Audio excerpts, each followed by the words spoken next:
সবুজ শ্যামলিমায় ভরপুর দুর্গাপুর যেখানে পৌঁছে গেছে সেটা হচ্ছে যে সবুজনগর। সবুজনগরের পরে হচ্ছে গিয়ে গল্ফনগর। তো একটা সময় এখানে গল্ফ খেলা হতো, শুনেছিলাম রাশিয়ানরা যখন এখানে স্টিল প্ল্যান্ট তৈরি করেন এলাকাটাকে একটু সবুজায়ন করেন। তো সবুজায়নের অনেক তাদের পরিকল্পনার মধ্যে অন্যতম হলো এই সবুজনগর এবং গল্ফনগর। তো এই ব্যাপারে আমরা স্থানীয় একজন সোশ্যাল অ্যাক্টিভিস্ট, তার সাথে আমরা কথা বলবো। চলুন দেখা যাক, শোনা যাক। আমরা দেখলাম যে চারিদিকে খুব সবুজ সবুজ ব্যাপার, গল্ফনগর, সবুজনগর। তো এই যে গল্ফনগর দাঁড়িয়েছে এর বিশেষত্ব কী?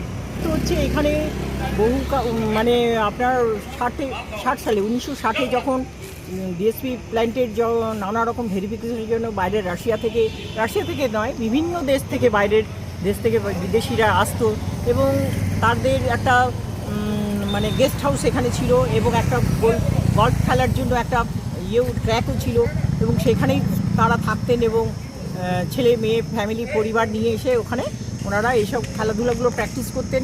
এবং এখন ওই জিনিসগুলো সব বন্ধ হওয়াতে এখন শিল্পর যে পরিস্থিতি তা আস্তে আস্তে কমে যাওয়াতে এবারে ওনাদের আসা যাওয়াটা বন্ধ হয়ে গেছে, এইদিকে আসা বন্ধ হয়ে গেছে। ওদের জন্য আলাদা সিকিউরিটি লেভেল রাখার জন্য তাদের এখন আলাদা জায়গা করা হয়েছে, কিন্তু এই জায়গাটা যেহেতু গল্ফ খেলা হতো ওনাদের মাধ্যমেই আমাদের দেখা, আমরাও দেখেছি, আমরা তখন খুবই ছোট ছিলাম, সেই থেকেই এই জায়গাটার নামটা গল্ফনগরই রয়ে গেছে।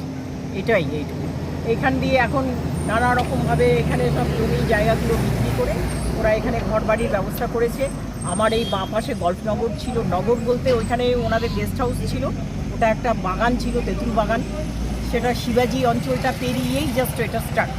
ঠিক আছে,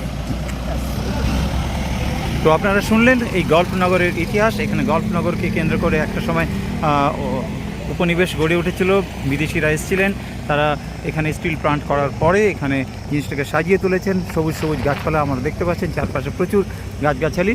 এটা এখানকার বিশেষত্ব দুর্গাপুর সংলগ্ন এলাকায়। সঙ্গে থাকুন, দেখতে থাকুন চলার পথে অরুণ কুমারের সাথে।